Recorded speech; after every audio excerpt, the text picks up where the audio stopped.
రామ్మోహన్ నాయుడు శ్రీకాకుళం పులి టైగర్ 10 సంవత్సరాల నుంచి ఎంపీగా ఉన్నాడు. శ్రీకాకుళం గలం ఢిల్లీ పార్లమెంట్ లో వినిపించిన సమర్థవంతుడు.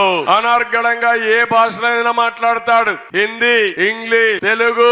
అచ్చెన్నాయుడు గారి మన ఎర్రమనాయుడు చూశాను, ఆయన హిందీ రాదు, కానీ ఆయన పర్సనాలిటీతో ఢిల్లీలో గజగజలాడించి అందరినీ కోఆర్డినేట్ చేసిన మహానాయకుడు నా మిత్రుడు ఎర్రమనాయుడు గారు. ఇప్పుడు రామ్మోహన్ నాయుడు మోడర్న్ లీడర్, యువతకు ఒక ఐకాన్. అవునా కాదా అని మిమ్మల్ని అడుగుతున్నా.